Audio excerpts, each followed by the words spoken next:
Welcome back to the big show in Las Vegas, talking to the most talented stars and the most impressive stars and, of course, the most gorgeous stars. Holly Madison, how are you? I'm great. How are you? I'm all right. I've just sat through your show and I've got a bit of a problem. I don't want to be negative about it, but can I be honest? Yes.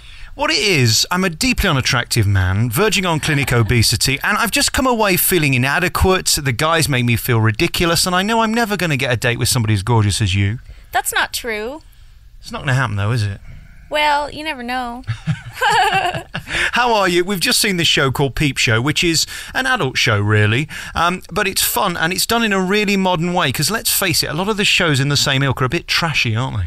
Right. There's a lot of shows in Vegas that are either really dated or just aren't very classy, and I think Vegas needs a show like Peep Show because it's the only burlesque show here that's really modern and large scale and something that men and women enjoy. It's an interesting show because it stars you. Yeah, there's several stars in it. There's singers and there's dancers, and everybody seems to be different, which is nice. They must have done that deliberately. Yeah, absolutely. The director, Jerry Mitchell, had a very specific vision. He works a lot on Broadway, so the original cast who came out and originated all these roles were from Broadway. They're very talented triple threat actors, singer, dancers.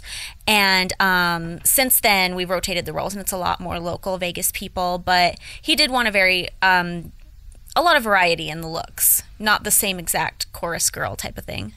Is it tough being you? Because I roll out of bed in the morning and nobody's looking at me to be perfect. They are looking at you to be perfect, aren't they? Well, not always. I think sometimes people like you a little bit better, especially if you have a reality show, if you can show that other side of you, the just rolled out of bed, looking awful type of thing. So it goes hand in hand. You have to show both sides. Let's talk about you for those who don't know, because you're a big star over here. As you mentioned there, you're from the reality brand, but it's made you the lady it has, and it's interesting how so many just fall by the wayside and go. You've managed to make a huge career out of it. Why is that possible? I don't know. I think it's just because I'm interested in a lot of different things. I don't take my character too seriously, and I like to have fun with it. I'm not somebody who landed on a random show like The Hills and now I want to be a big actress. It's not like that. I want to try a lot of different things that I've always wanted to do. For example, this, ever since I saw Dita Von Teese, I wanted to do something like this, some kind of burlesque show, and I love it. What do you think makes you stick out? I mean, you've obviously got all the right assets in the right places. Is it the fact that you've got a personality? Because often the girls really don't have anything to say, do they? Well, I think I was lucky to land on a show like The Girls Next Door that was done well and done in a way that made the three main female characters relatable and people that the audience liked to watch. So I'm lucky in that respect, but I see a lot of people make it who don't seem to have a lot of personality too, so I'm not sure that's the question, if that's the answer, sorry. I don't know. I think I'm just lucky to have been able to do what I've done so far. You're all over Vegas and your face is everywhere. Does that ever become normal? No, I definitely don't get jaded about it. I still get really excited anytime I see a taxi cab go by with my poster on it. I really appreciate it. It's really nice. What about living in Vegas? Is it as fun as it appears? Yeah, it's absolutely fun. I came from LA. I lived there for 10 years, and that's a very big city, and it's a very spread out city, and a city with a lot of class differences, I would say. And here in Vegas, once you get to know the locals, it's just like a small town, and everybody knows each other. Even though there's tons of tourists filing in every day, amongst the locals, everybody kind of knows one another, and it's like a small town, but with everything fun that you could find to do in a big city, so it's a really special place. It's interesting watching you after the show because you do a signing for those who want to meet you and take a picture. A lot of stars would poo-poo that and be straight off in their limo back home. Why do you want to give time for the punters? For the what? The punters. Have you never heard that one? No, that's not an American term. What does that punters. mean? Well, it comes from the pubs, really, you see. The punters go and have the drinks. Well, the punters come and see you here. Oh, that's funny. Well, originally I signed on to do it just to support the show and help the show, and it's nice to meet fans and things like that. But I also find I run into them all the time in the hotel, too, so either way, even if I stopped doing the meet and greets, I'd still run into tons of people daily and take pictures, so... I spoke to Mel B about a year ago when she was in this show, and she lived in the hotel. Are you living here? Yeah, I have a suite here. I just bought a house here in Vegas, too, but I also have a suite here at Planet Hollywood that I like a lot, and I have a roommate that lives with me in one of the bedrooms in the suite. How does that work, then? Some nights you stay here, sometimes you go home? My house isn't fully furnished yet. I spend some time there. The dogs love it because there's a yard and whatnot, but... being in the hotel is very easy, too, especially filming a reality show. It's nice to have a home base that's really close by with the show. Help me with how you put together a reality show. Are you forever creating stuff, or does all that stuff really happen? Well, we start out knowing which months we're going to film. I meet with the other producers and talk about kind of what we have planned. We build stories around things we're going to do anyway. So it is very real, but you do have to anticipate what's going to happen. So you get a story, and then also the cameras and the field producers have to be aware of what's going on, because oftentimes the best drama is things that just erupt around the activities you're doing that you don't expect. Is it a bit like selling your soul to the devil? I mean, are they taping everything, or are there points where you can say, no, I've had enough? I think at this point there's not really anything I would turn the cameras away from that had to do with me personally. I mean, maybe other characters or whatnot might not feel that way, but I've been on reality shows for like 5 years, so I kind of feel like everything's an open book. I'm not really shy anymore. It's interesting you use the word character. That implies it's not really you. Oh, no, I meant other cast members, like other people who are regulars on the show or might be more or less comfortable than I am. But even to be cast members, it implies there's some form of theatre there. Yeah, absolutely. I mean, for people to really follow the type of reality show I'm doing, which is quite similar to Girls Next Door, you have to have characters that people relate to. And I selected a few of my friends to participate in the pilot, and the people at the network really like them. So care is taken definitely to feature those people. That way everyone who watches the show has somebody to relate to. So there's definitely a lot of planning and a lot of producing that goes into a reality show, no matter how real you try to keep it. And we do try and keep it real.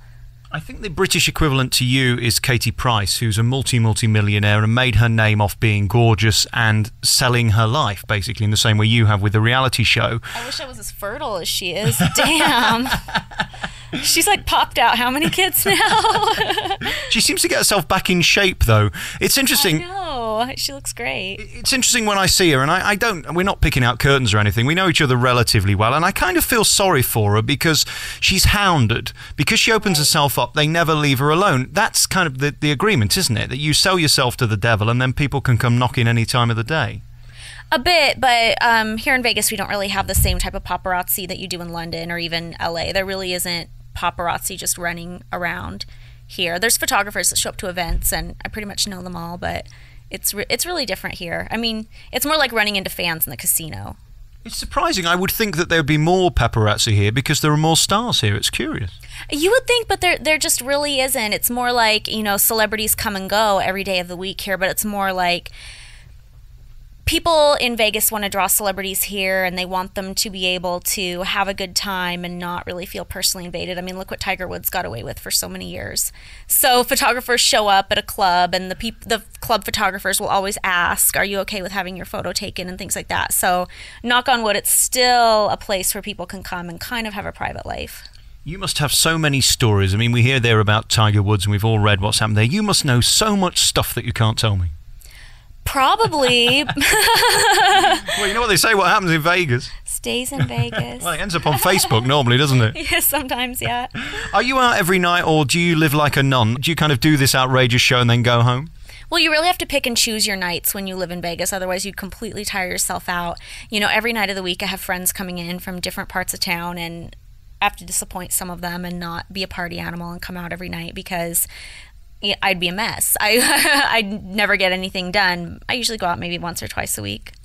And how hard is it keeping the physique? Because this place is known for restaurants and buffets. Eat as much as you like. You can't eat as much as you like, can you? No, the food here is amazing, and I eat healthy half the time and I eat junky half the time, but I just really keep myself in check because being half naked on stage, you really, you notice your fluctuations day by day. So if you've had a couple bad days, you go on 3 more good days. I don't know about half naked. I mean, 98% naked. Yeah, pretty much. You get to see everything. Does it ever freak you out? I mean, I don't even show my arms in public. I have total phobia of all that kind of stuff. When you're stood there and inches away from your audience who are looking you up and down, is that a bit odd? Kind of. I definitely have my mind more on what pose my body's in rather than how good of a dancer I'm being. Good luck with this show. I mean, it's doing gangbusters and selling out every night, which is tremendous because there's a lot of choice, isn't there, in Vegas? And this seems to have got an edge. It's found its market, which is nice. I mean, Planet Hollywood's cool anyway, but with the music and the band and the singers, it really is a one-off show. Yeah, it's really special, really unique. There's really nothing like it here, and I think as word continues to get out, it'll do even better and better. What's more important for you, the reality stuff or the theatre stuff? Well, they really interconnect with each other. It's the reality show gives me a lot of exposure, and hopefully it continues to be successful. And that's the kind of thing that will draw audiences to come to Peep Show. Peep Show's a little closer to my heart because it's something I do every day, and I work on. I mean, I love my crew from the reality show too, but I know they have other projects and everything. Whereas with Peep Show, if it doesn't do well, or if I drop the ball and don't do well, then that costs a lot of people their jobs. So, I mean, Peep Show's more important, but then again, the reality show has to be just as big a priority because that's what exposes me to the public, and that's what makes people want to come see me in the show. What I love about you and Katie and people like you, there aren't really many left, but you're very smart. You come across as all ditzy and it's all about the boobs and the hair and the makeup, but you're very, very cunning in your business plan, aren't you? Because at the end of the day, you're a businesswoman making all this happen.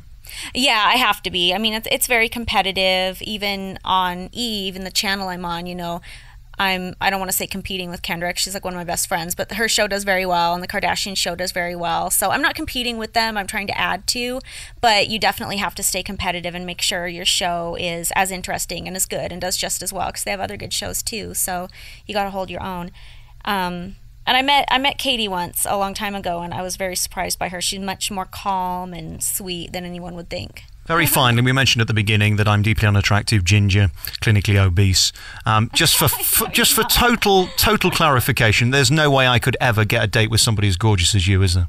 I just don't have a lot of time to date, but you know what? You never know. But the answer was no, wasn't it, really? No, you never know. I dated that gnome over there. Holly Madison, thank you very much for talking to me. Thank you. Lovely, that's brilliant.